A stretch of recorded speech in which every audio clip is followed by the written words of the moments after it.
আসসালামু আলাইকুম রহমতুল্লাহ। আশা করি সবাই ভালো আছো, সুস্থ আছো। তো এই এমসিকিউ এর ভিডিওটা দেখার আগে আমাদের যে সিকিউ এর ভিডিওটা আছে, মানে আমাদের সিকিউ ওয়ান শটটা নেওয়া আছে এই অধ্যায়ের উপরেই, ওইটা হচ্ছে তোমরা একটু দেখে আসতে বলবো। কারণ হচ্ছে ওখানে আমাদের থিওরি সবগুলা সূত্র ওখানে মানে এক্সপ্লেন করে দেওয়া হয়েছে। তো ওইগুলা হচ্ছে আমি এখানে আর রিপিট করতে চাচ্ছি না, ওখানে আমাদের সিকিউও করে দেওয়া হয়েছে। তো ওইটা হচ্ছে ওই ভিডিওটা তোমরা একটু দেখে আসো, অল্প ছোট্ট একটা ভিডিও। পরবর্তী ধ্রুবক কে সমান হচ্ছে F not divided by F, epsilon divided by epsilon not একক বিহীন। এফসাইলন হচ্ছে আমাদের কি তড়িৎ ভেদন যোগ্যতা, এপসাইলন নট এটা হচ্ছে আমাদের শূন্য মাধ্যমে তড়িৎ ভেদন যোগ্যতা। তারপর দেখো কুলম্ব ধ্রুবক সি সমান হচ্ছে 1/4 pi epsilon not 9 × 10⁹ newton metre square per coulomb square. এখানে আমাদের এইটা হচ্ছে আমাদের ইম্পর্টেন্ট একক, newton metre square per coulomb square, এটা হচ্ছে আমাদের কুলম্বের ধ্রুবকের একক। তারপর দেখো শূন্য মাধ্যমে তড়িৎ ভেদন যোগ্যতা, এপসাইলন নটের একক হচ্ছে coulomb square per newton per metre square, মানে এইটার হচ্ছে কি বিপরীত। দেখো এই যে এপসাইলন নটটা এখানে কি নিচে, আর তাহলে এটা দেখো এপসাইলন নটের একক হচ্ছে coulomb square per newton per metre square. তাহলে এটাকে উল্টায় দাও, উল্টায় দিলে কি আসতেছে দেখো newton metre square per coulomb square, বুঝতে পারছো? তাহলে দেখো আর তড়িৎ ফ্লাস্ক এটা হচ্ছে সমান হচ্ছে এই তড়িৎ প্রাবল্য ক্ষেত্রফল, এস ভেক্টর হচ্ছে একটা ক্ষেত্রফল, আর হচ্ছে Q divided by epsilon not. এইটা দ্বারা আমাদের বলরেখার সংখ্যা আমরা বের করতে পারি। স্থির তড়িতে কুলম্বের সূত্রের ধ্রুবকের মান কত? তাহলে এটা একটু আগে আমরা দেখলাম 9 × 10⁹ newton metre square per coulomb square. তড়িৎ ফ্লাস্কের একক নিচের কোনটি? তো তড়িৎ ফ্লাস্ক আমরা একটু আগে কি দেখলাম, তড়িৎ ফ্লাস্ক সমান হচ্ছে আমাদের ই এই প্রাবল্য ইনটু ক্ষেত্রফল। ই সমান আমরা জানি ভি বাই ডি, তাই না? Volt per metre, volt per metre. তাহলে ভোল্ট পার মিটার আর ক্ষেত্রফলের একক হচ্ছে আমাদের মিটার স্কয়ার। তাহলে এই তড়িৎ ফ্লাস্কের একক আসতেছে ভোল্ট মিটার। সবচেয়ে বেশি আধান থাকে আহিত বস্তুর কোথায়? আমাদের উত্তল তলে। এই জিনিসটা মনে রাখবা যে কোনো বস্তু, ধরো এই যে এইরকম একটা বস্তু আছে, ধরো এইটার আধান কোথায় বেশি থাকবে? আধান বেশি থাকবে দেখো যে উত্তল তল যেগুলো আছে, এই উত্তল তলে বেশি থাকবে, যে উত্তল তলে আমাদের আধানটা বেশি থাকবে। তো এরপরে এমসিকিউটা দেখো, বায়ুতে -4 কুলম্ব ও 5 কুলম্ব মানে দুটি চার্জের মধ্যবর্তী দূরত্ব অসীম, তাহলে এদের ক্রিয়াশীল বল কত? তাহলে আমরা সূত্র একটা জানি না, এফ সমান হচ্ছে কত 1/4 পাই এপসাইলন নট, বা হচ্ছে আমাদের 1/c লিখতে, মানে হচ্ছে c লিখতে পারো, into q1 q2 divided by d square. এখানে বলছে চার্জের মধ্যবর্তী দূরত্ব অসীম, তাহলে দেখো এই অসীম দিয়ে কোনো কিছুকে যদি ভাগ করো তাহলে এইটার মান আসবে কি আমাদের শূন্য, বুঝতে পারছো? অসীম দিয়ে কোনো কিছুকে যদি ভাগ করো তাহলে মান আসবে শূন্য, অতএব উত্তর হবে শূন্য। 4 × 10⁴ ভোল্ট পার মিটার। সুষম ক্ষেত্র প্রাবল্য বিশিষ্ট বিদ্যুৎ ক্ষেত্রে একটি প্রোটনের উপর ক্রিয়াশীল বল কত হবে? তাহলে আমাদের প্রাবল্য দিয়ে দিছে, আর হচ্ছে বলছে ক্রিয়াশীল বলটা কত হবে। তাহলে আমরা একটা সূত্র জানি যে এফ সমান হচ্ছে কিউ ইন্টু ই, তাই না? এফ সমান কিউ ইন্টু ই। তাহলে তোমরা হচ্ছে সূত্রগুলা বিশ্লেষণ করলাম না, এত কিছু দেখার দরকার নাই। প্রোটনের আধান হচ্ছে কত 1.6 × 10⁻⁹ ই এর মান দেওয়া আছে 4 × 10⁻⁴ 6.4 × 10⁻⁻15 নিউটন। চিত্রে বর্গক্ষেত্রে ডি বিন্দুতে কত চার্জ স্থাপন করলে এর কেন্দ্রে বিভব শূন্য হবে? তো আমরা হচ্ছে প্রথমে একটু দেখি, তাহলে আমরা ভি সমান মানে হচ্ছে ভি টোটাল, ভি সমান হচ্ছে আমরা জানি 1/4 pi epsilon naught Q by r, তাই না? তাহলে আমরা কিউ হচ্ছে Q1, ধরো এখান থেকে হচ্ছে Q1, এটা ধরো হচ্ছে এ, মানে হচ্ছে q A plus q B plus q C plus q D, এটা হচ্ছে আমাদের ডি, এটা হচ্ছে আমরা মনে রাখি। আচ্ছা, ডিভাইডেড বাই আর, তাই না? সমান 1/4 পাই এপসাইলন নট, এই আরটা এখানে আনলাম। দেখো q A plus q B plus q C plus q D. হ্যাঁ, এখানে হচ্ছে বলছে কি আমাদের বিভবটা শূন্য, তাহলে বিভবটা শূন্য ধরলাম। তাহলে শূন্য ধরলে কি হয়, এটা দেখো আড়াআড়ি গুণ করলে এটা কি শূন্য হয়ে যায়। তাহলে আমাদের q A plus q B plus q C plus q D সমান হচ্ছে কত? শূন্য।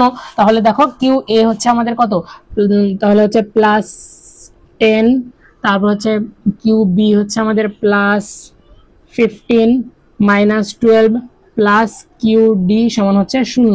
এখান থেকে আমাদের কিউ ডি এর মানটা আসে -13 কুলম্ব। তো তোমরা একটা জিনিস করবা যে এই যে এইগুলা উপরে এইগুলা দেখার দরকারই নেই, হ্যাঁ, এইগুলা দেখার দরকার নাই। তোমরা হচ্ছে এইরকম যদি বলে যে কোন বর্গক্ষেত্রের কেন্দ্রে বিভব মানে হচ্ছে যদি শূন্য হয়, সিম্পলি হচ্ছে সবগুলা হচ্ছে যোগ করে শূন্য বসাই দিবা, বুঝতে পারছো? মানে সবগুলো আধানের যোগফল শূন্য বসাই দিবা। এটা হচ্ছে এই প্রশ্নটার শর্টকাট। আমাদের প্রাবল্য দেওয়া আছে 5 নিউটন পার কুলম্ব, সুষম তড়িৎ ক্ষেত্রের অবস্থিত দুটি বিন্দুর দূরত্ব 10 সেন্টিমিটার। তাহলে আমাদের দূরত্ব আবার হচ্ছে আমাদের প্রাবল্য দেওয়া আছে, বিভবটা নির্ণয় করতে বলছে। আমরা জানি ভি সমান হচ্ছে কত, ই ইন্টু ডি, তাই না? দেখো আমরা ই সমান একটু আগে একটা বললাম না, ভি বাই ডি, তাহলে এই ভি সমান হচ্ছে কত, ই ইন্টু ডি। তাহলে 5 ইন্টু 0.1 সমান হচ্ছে 0.5, এটা হচ্ছে কত, ভোল্ট। এবার দেখো 20 সেন্টিমিটার ব্যাসার্ধের একটি ফাঁপা গোলকে 5 কুলম মাইক্রোকুলম চার্জ প্রদান করা হলো, বুঝতে পারছো? তাহলে বলছে গোলকের অভ্যন্তরে তড়িৎ প্রাবল্য কত। একটা জিনিস মনে রাখবা, গোলকের অভ্যন্তরে, এই অভ্যন্তরে প্রাবল্য, এটা হচ্ছে কি প্রাবল্য 0, আর হচ্ছে বিভব, এই অভ্যন্তরে বিভব হবে 1/4 pi epsilon naught Q by a r. আরটা হচ্ছে কি আমাদের এই যে এটা হচ্ছে কি আমাদের ব্যাসার্ধ, বুঝতে পারছো? এইটা হচ্ছে আমাদের আর। যদি এইখানেও বলে যে এই আর এর এইখানেও যদি আমাদের বিভবটা নির্ণয় করতে বলে, তাও তোমরা হচ্ছে লিখবা কি 1/4 pi epsilon naught Q by r, এইটুকুই তোমরা হচ্ছে দূরত্ব নিবা, বুঝতে পারছো? কিন্তু যদি বলে যে এইখানে তোমাদের বিভবটা কত, হ্যাঁ, তাহলে এইখানে বিভবটা হবে আমাদের আর, আর এইখানে যতটুকু যদি এইচ থাকে, তাহলে এইখানে হবে 1/4 pi epsilon naught Q by R plus H, বুঝতে পারছো? কিন্তু ভিতরে যেখানেই বলুক সেখানে হচ্ছে কি তোমরা হচ্ছে ব্যাসার্ধের সমান দূরত্বটা নিবে, বুঝতে পারছো? কার্যিত গোলকটির তড়িৎ বিভব ও কেন্দ্র হতে দূরত্ব আর এর মধ্যে কোনটি সঠিক লেখচিত্র। তাহলে বিভব এবং আর এর মধ্যে, বুঝতে পারছো? এইটা এইভাবে কেন দিছে, দেখো এইভাবে কেন দিছে, এই যে এইটুকুর মধ্যে আমাদের যে এটা হচ্ছে আমাদেরকে বিভব, এটা হচ্ছে আমাদের আর। দেখো এখান থেকে যাচ্ছ, তাহলে আমাদের এই যে বিভবটা, বিভব হচ্ছে এখানেও যতটুকু, এখানেও ততটুকু, এখানেও ততটুকু, এখানেও ততটুকু, বুঝতে পারছো? তাহলে এই যে এইটুকু হচ্ছে আমাদের, এইটুকু হচ্ছে কি আমাদের এই যে এই সীমানাটা, বুঝতে পারছো? গোলকের অভ্যন্তরের জায়গাটা। যেই গোলকের বাইরে বের হয়েছে, এই গোলকের বাইরে বের হয়েছে, সেই হচ্ছে কি আমাদের এটা নিচের দিকে নামে গেছে। নিচের দিকে নামার অর্থ কি জানো?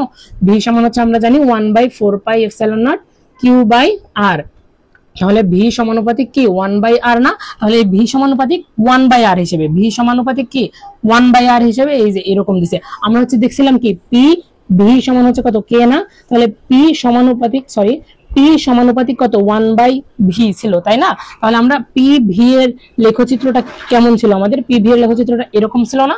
তাহলে ওই রকমই দেখো, এই দেখো ভি এবং আর কি ব্যস্তানুপাতিক, তাই এখান থেকে এইটুকু পর্যন্ত আর এবং ভি সমান ছিল। হ্যাঁ, মানে যতটুকু বিভব এখানে, ততটুকু বিভবই এখানে, ততটুকু বিভবই আমাদের এই পরিধি পর্যন্ত, ঠিক আছে? তারপরে যেই বাইরে বের হলো সে আমাদের কি সম্পর্কটা উল্টা হয়ে গেল, সম্পর্কটা উল্টা হয়ে আমাদের কি হয়ে গেছে, ব্যস্তানুপাতিক। তাই এইটা হবে আমাদের ক নম্বরটা।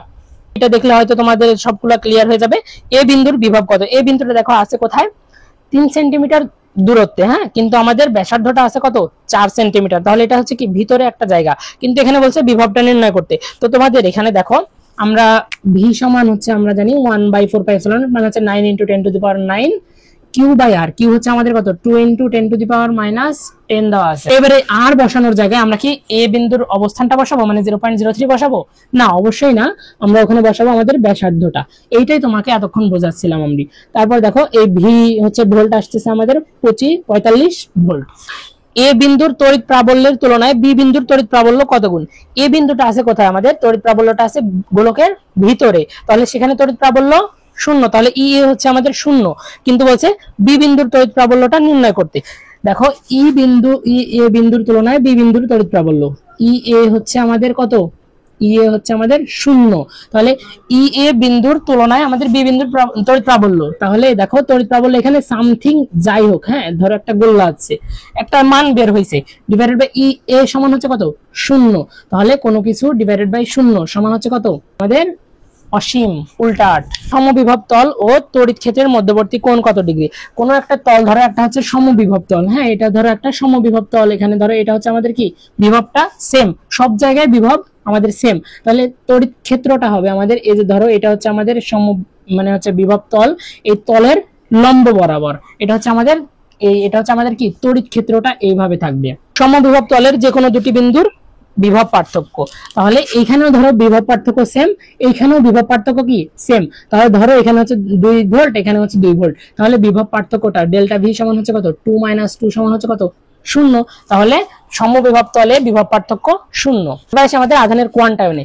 ধরো একটা বস্তু, এইটাতে আমাদের কি পরিমাণ চার্জ আছে এটা কিভাবে বুঝবো? হ্যাঁ, আমাদের এখানে চার্জ কিভাবে আসে একটা জিনিস ভাবো, চার্জ কিসে থেকে আসে? চার্জ হচ্ছে কি আমাদের শুধুমাত্র ইলেকট্রন, তাই না? তাহলে ইলেকট্রন হিসেবে আসে। তাহলে দেখো একটা ইলেকট্রন, দুইটা ইলেকট্রন, তিনটা ইলেকট্রন, এইভাবেই তো আমাদের চার্জ গুলো আসে। তাহলে আসে কি আমাদের মূলত ইলেকট্রনটা আসে। তাহলে কিউ সমান হচ্ছে আমাদের চার্জ সমান হচ্ছে এন ইন্টু ই। বুঝতে পারছো? ই হচ্ছে আমাদের ইলেকট্রনের আধান। তাহলে একটা জিনিস দেখো, তাহলে এটা হচ্ছে আমাদের চার্জ, হ্যাঁ এটা হচ্ছে আমাদের চার্জ, আর এনটা হতে হবে আমাদের কি পূর্ণ সংখ্যা, শূন্য হবে না, মানে 1 2 3 4 এরকম হবে। তাহলে দেখো এন সমান হচ্ছে কত? কিউ ডিভাইডেড বাই ই। তাহলে এখানে আমাদের খ নাম্বারটা দেখো, খ নাম্বারে দেওয়া আছে 3.2 into 10 to the power minus 19। তাহলে এইটা যদি ভাগ করি তাহলে আমরা পাই কত? 2। তাছাড়া অন্য কোনো জায়গায় আমাদের কি এই পূর্ণ সংখ্যাটা আসতেছে না। তাহলে আমাদের খ নাম্বারটা অ্যান্সার। এবার দেখো আমরা ধারকে চলে আসলাম। ধারকে দেখো গোলাকার পরিবাহীর ক্ষেত্রে ধারকত্বর ক্ষেত্রে আমরা জানি কি 4 পাই এপসাইলন নট ইন্টু আর। তাহলে সি সমানুপাতিক কি হবে? আর। তাহলে সমানুপাতিক, ব্যাসার্ধের সাথে হবে সমানুপাতিক। এ এবং বি এর মধ্যে তুল্য ধারকত্ব কত? তো আমরা ধারকত্বে চলে আসলাম। তো একটা জিনিস মনে রাখবা, হয়তো জানো তোমরা, যে রোধের বিপরীত হচ্ছে আমাদের ধারকত্বের সমবায়, মানে রোধের সমবায়ের বিপরীত। দেখো সিপি সমান হবে আমাদের, এটা ধরো C1, এটা হচ্ছে C2, এটা হচ্ছে C3, তাহলে হবে C1 প্লাস C2। আচ্ছা আমরা একবারে করি, 0.01 প্লাস 0.02 সমান হচ্ছে আমাদের 0.03। তাহলে আমাদের এইটা হচ্ছে আমরা পাই গেলাম সিপি, এইটা হচ্ছে আমাদের C3, তাই সিএস সমান হচ্ছে 1/CP প্লাস 1/C3, তাই না? 1/CP হচ্ছে আমাদের 0.03 আর 1/C3 হচ্ছে আমাদের 0.03। এইভাবে হচ্ছে করতে পারো। তো তোমরা কি করবা? তোমরা হচ্ছে তো এগুলো হচ্ছে এমসিকিউ, তাই না? এমসিকিউ এর ক্ষেত্রে এইভাবে করবা, সিএস, তাই না? সরি, লাস্ট হচ্ছে আমাদের সিএস, তুল্য ধারকত্ব। সিএস সমান হচ্ছে তোমরা দেবা 0 CP inverse 1 plus C3 inverse 1 পাওয়ারের ইনভার্স 1, পুরোটার উপর ইনভার্স 1। বুঝতে পারছো? এইভাবে বসে দিবা। তাহলে ক্যালকুলেটরে বসাবা কি 0.03 ইনভার্স 1 প্লাস 0.03 ইনভার্স 1, এইটার উপরে ইনভার্স 1 সমান আসতেছে কত? আমাদের 0.015 এত মাইক্রো ফ্যারাড। জিনিসগুলো হচ্ছে একটু তোমরা হচ্ছে দেখে রাখো। ধারকের সঞ্চিত শক্তি হচ্ছে half CV square, half into Q into V, half into Q square by C. তিনটাই হচ্ছে আমাদের, এগুলো হচ্ছে আমাদের এমসিকিউ এর ক্ষেত্রে মানে ডাইরেক্ট সূত্র চলে আসে। বুঝতে পারছো? তারপর দেখো এটা মূলত এমসিকিউ এর জন্য না, এটা হচ্ছে আমাদের এমসিকিউ মাঝে মধ্যে আসতে পারে। যাই হোক, একক আয়তনের সঞ্চিত শক্তি যদি বলে তাহলে এই সূত্রটা, অথবা যদি শক্তি ঘনত্ব বলে তাও হচ্ছে এই সূত্রটা হচ্ছে half into k into epsilon naught into ই স্কয়ার। তাহলে এরপরে এমসিকিউটা দেখো, ধারকের সঞ্চিত শক্তির ক্ষেত্রে নিচের কোনটি সঠিক? তাহলে আমাদের কি গ নাম্বারটা, হাফ ইন্টু সিভি স্কয়ার। টি চার্জিত ধারকের শক্তি ঘনত্ব নির্ণয় করা যাবে নিচের কোন সমীকরণের সাহায্যে? তো আমরা হচ্ছে দেখলাম কি half into k into epsilon naught into ই স্কয়ার, তাই না? তড়িৎ বলের স্কয়ার। তো আমরা ওখানে কে টা ছিল ওই মাধ্যমে ধ্রুবক। তাহলে এখানে আমাদের কোন নাম্বারটা আসতেছে? খ নাম্বারটা দেখো, half into epsilon naught into ই স্কয়ার। পৃথিবীকে 6400 কিলোমিটার ব্যাসার্ধের একটি ধারক যদি মনে করি তাহলে ধারকত্ব কত হবে? তো আমরা গোলাকার ধারকের ধারকত্ব নির্ণয়ের একটু আগে সূত্রটা দেখলাম, 4 pi epsilon naught into r, 4 pi epsilon naught into r এর জায়গায় কি হবে? 6440 into 10 to the power 3, 711 micro farad. আমাদের হচ্ছে ধারকের সমবায়ের তুল্য ধারকত্ব নির্ণয় করতে বলছে। তো তুল্য ধারকত্ব এখানে হচ্ছে এগুলো হচ্ছে মাইক্রো ফ্যারাডের। তো তুল্য ধারকত্ব নির্ণয় করতে হলে আমাদের এটা C1 C2 C3 C4 ধরে নিলাম। তাহলে আমাদের প্রথমে হচ্ছে এই দুইটা করে কাজ করি। হ্যাঁ, তাহলে দুইটা করে কাজ করলে প্রথম উপরেরটা হচ্ছে আমরা ধরি CS1 সমান হচ্ছে কত? আমাদের 4 মাইক্রোফ্যারাড, তাই না? 4 ইনভার্স 1 প্লাস 4 ইনভার্স 1 এর পাওয়ার ইনভার্স 1, এভাবে তোমরা নির্ণয় করবা। বুঝতে পারছো? CS2 সেম, CS2 মানে হচ্ছে কত? 4 ইনভার্স 1 প্লাস 4 ইনভার্স 1 পাওয়ার ইনভার্স 1 আমাদের 2 মাইক্রোফ্যারাড। এইটা সমান আসতেছে আমাদের 2 মাইক্রোফ্যারাড। তাহলে CS1 প্লাস CS2, তাহলে CP সমান হচ্ছে আমাদের CS1 মানে হচ্ছে এবার এইটুকু, এই দুইটা হচ্ছে আমরা করলাম কি CS1, এই দুইটা হচ্ছে আমাদের CS2। তাহলে দুইটা হচ্ছে কি আমাদের সমান্তরালে আছে, সমান্তরালে থাকলে রোধের বিপরীত, কিন্তু এই ধারকের সমবায় রোধের বিপরীত। তাহলে CS1 প্লাস CS2, তাহলে হচ্ছে আমাদের কত 4 মাইক্রো ফ্যারাড। তুল্য ধারকের সঞ্চিত শক্তি কত? এখানে আমাদের 100 ভোল্ট দেওয়া আছে, তাই না? তাহলে তুল্য ধারকের সঞ্চিত শক্তি ইউ সমান আমরা জানি কি half into C into V square. Half C এর মান হচ্ছে আমাদের কত 4 microfarad, 4 into 10 to the power minus micro মানে কত 6 ইন্টু ভি হচ্ছে আমাদের 100 ভোল্টের স্কয়ার, 0.02 জুল। কোনটি গাউসের সূত্র? এই গাউসের সূত্রটা একটু চিনে রাখো, এটা হচ্ছে তোমাদের ডাইরেক্ট এমসিকিউ দিয়ে যায়। দেখো ক্লোজড ইন্টিগ্রেশন থাকবে E vector dot DS vector সমান হচ্ছে Q divided by epsilon not. আমরা হচ্ছে যেটা হচ্ছে আমাদের কিসে পড়লাম, আমাদের হচ্ছে যে বলরেখার সংখ্যা বা তড়িৎ ফ্লাক্স, ওইটাই হচ্ছে আমাদের কি কিউ বাই এপসাইলন নট না? ওই সেম জিনিসটাই, এই যে E vector into DS vector সমান হচ্ছে কিউ বাই এপসাইলন নট, শুধুমাত্র সামনে কি থাকবে আমাদের ক্লোজড ইন্টিগ্রেশন থাকবে। এটাই হচ্ছে আমাদের গাউসের সূত্র। এই ছিল আমাদের স্থির তড়িতের এমসিকিউ। দেখা হচ্ছে আমাদের পরের ক্লাসে। সবাই ভালো থেকো, সুস্থ থেকো। আসসালামু আলাইকুম ওয়া রাহমাতুল্লাহ।